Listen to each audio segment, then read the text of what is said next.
ये लोग काफ़ी अरसे से देख रहे हैं कि आप स्टूडियोज़ में मौजूद नहीं हैं।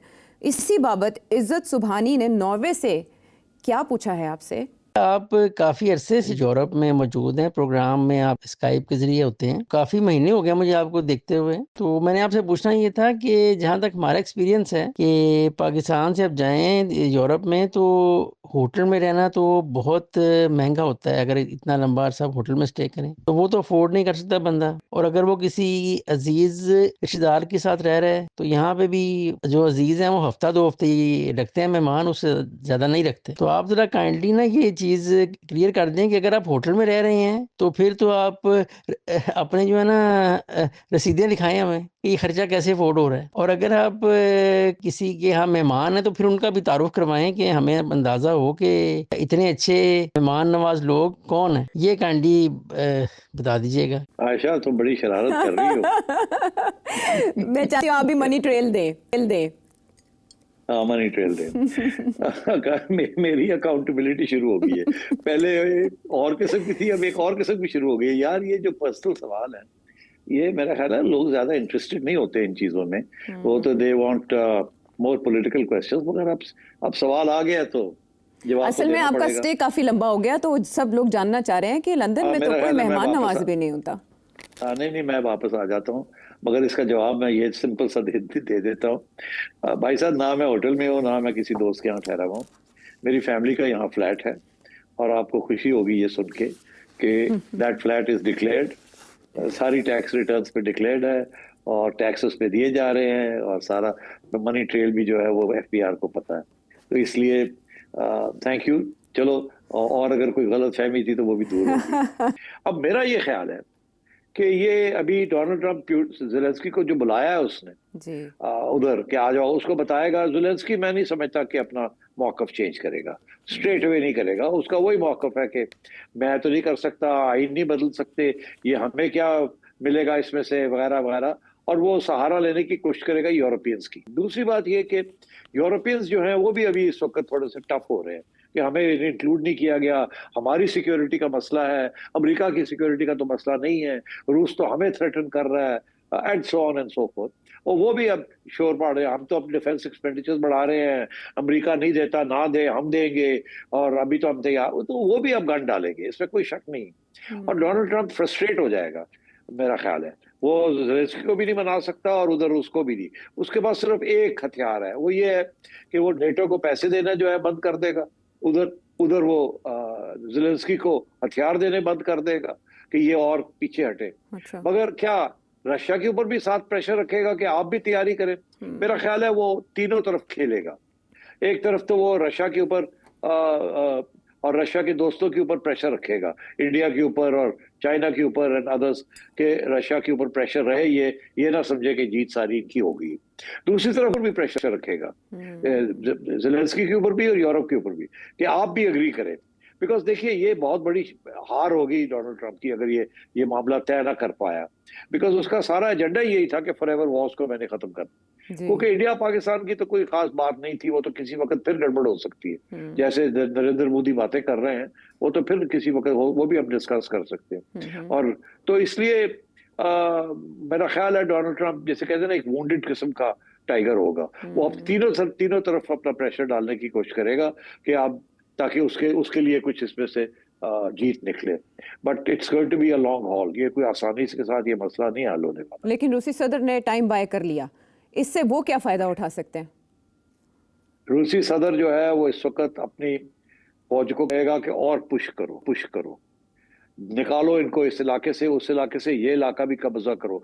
जितने इलाके वो ज्यादा कब्जा करेगा अपनी फौज के जरिए, उतनी उसकी पोजीशन स्ट्रांग होती जाएगी, और वो ये करेगा। और उधर से ज़ेलेंस्की अब अमेरिका को कहेगा कि देखो हमारी पोजीशन और कमजोर होने जा रही है, हमारे पास हथियार दो हमें। और उधर यूरोप कहेगा कि पैसे दो नेटो के लिए, हम भी कुछ करना चाहते हैं। अच्छा। तो डोनाल्ड ट्रंप इस किस्म के प्रेशर में आएगा। मगर जैसे ही रूस की पोजीशन ज्यादा स्ट्रांग होती है, तो डोनाल्ड ट्रंप की पोजीशन कमजोर होती जाएगी। So I think it's going to be a difficult act to follow. हो सकता है कि ये प्रेशर डालने के लिए ज़ेलेंस्की को वो और हथियार दे दे कि ठीक है, लड़ो फॉर द टाइम बिंग। ये ना हो कि बिल्कुल ही वन साइडेड हो जाए। तो ये बिल्कुल मुमकिन है कि शॉर्ट टर्म के अंदर जंग और भी फियर्स हो जाए वहां, हथियार भी मिल जाए ज़ेलेंस्की को कुछ हद तक, और उधर रूस जो है वो और बढ़ने की आगे कोशिश करे, क्योंकि अगर रूस को आगे बढ़ गया और जो टेरिटरी उसने ले ली तो और मुश्किल हो जाएगा रूस के साथ कोई नेगोशिएट करना, उनकी पोजीशन और स्ट्रांग हो जाएगी। तो आई थिंक डोनाल्ड ट्रंप को बहुत सी चीजें अब देखनी पड़ेंगी, बिकॉज ये जो फेलियर है this can have very serious consequences for Donald Trump.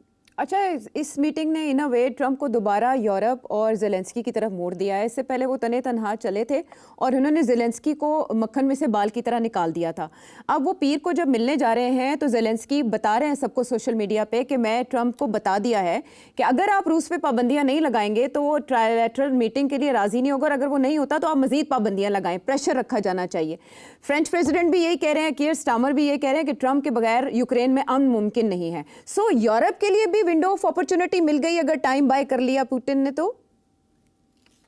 Europe के लिए तो विंडो नहीं है ना, उसके लिए उनकी जो विंडो है वो तो 5 साल की विंडो है।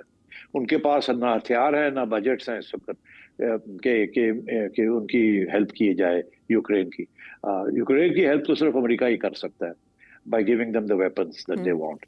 यूरोप के पास तो कोई हथियार नहीं है जो स्पेयर कर सकते हैं। अमेरिका का भी प्रॉब्लम है, वो अब उसने अपने जो हथियार है, जो स्टॉक पाइल है जिसमें से हथियार देते हैं, वो जो है वो ऑलरेडी डिप्लीट हो चुकी है। वो अब उन्होंने वो संभाली हुई है फॉर चाइना ताइवान के ऊपर, जो समझते हैं कि आगे जाके लड़ाई झगड़े होंगे वहाँ। वो तो उनके जो हथियार हैं और उनके जो स्टॉक पाइल है जहां से वो सारे हथियार लेते हैं और लड़ाई की तैयारी होती है, तो वो एक मिनिमम लेवल पे ऑलरेडी पहुंच गए हैं। उनकी जो फ्लीट है, उनके जो मिसाइल्स है और जो आर्टिलरी शेल्स है वगैरह वगैरह, तो वो अब डाइवर्ट करें वहां से टू यूक्रेन तो उनके लिए फिर प्रॉब्लम बन जाती है, बिकॉज वो जो सारी पैसिफिक की रेडीनेस है वो सारी कमजोर हो जाती है। तो अमेरिका को भी बड़े इश्यूज बनेंगे। तो अब बात यह है कि जो लेवरेज जिसे कहते हैं ना, लीवर्स जो होते हैं, डोनाल्ड ट्रंप के पास जो लीवर्स हैं वो सिर्फ तजारत का लीवर है इस वक्त, इससे ज्यादा नहीं है। और वो देखा आपने कि वो ज्यादा दूर नहीं जा रहा, सब लोग रेजिस्ट कर रहे हैं, और अगर रेसिप्रोकल टैरिफ्स होते भी हैं तो वो सर्वाइव कर जाएंगे सारे। अभी चाइना के साथ तो मसले हल नहीं हुए, इंडिया के साथ मसले चल रहे हैं, छोटे छोटे लोगों के साथ हो गए, मगर that's not significant. There real issue जो है उनकी ट्रेड डिफिसिट का, या जो बैलेंस ऑफ पेमेंट्स का जो मसला है उनका, और डॉलर का जो मसला है, वो तो चाइना के साथ है, रशिया के साथ है, एंड सो ऑन। सो इसलिए आई थिंक डोनाल्ड ट्रंप को बड़ा होमवर्क करना पड़ेगा। ये जो है ना जो आओ जाओ और कर दो, वो नहीं चलेगा with Russia.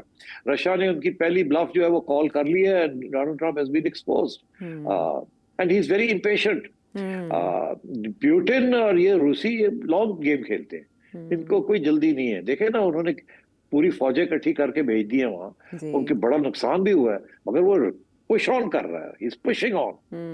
And so I think Donald Trump को वक्त लगेगा to convince Zelensky and also Russia and also Europe, तीनों अलग अलग कन्विंस करना पड़ेगा। तो उसका ख्याल था कि मैं जल्दी से सीज फायर करवा लेता हूँ, फिर अल्लाह खैर बाद में क्या होगा, मेरा नंबर तो लग जाएगी। वो नहीं होने जा रहा। बहुत अंडर एस्टिमेट किया उन्होंने पुतिन को और इस मामले को भी।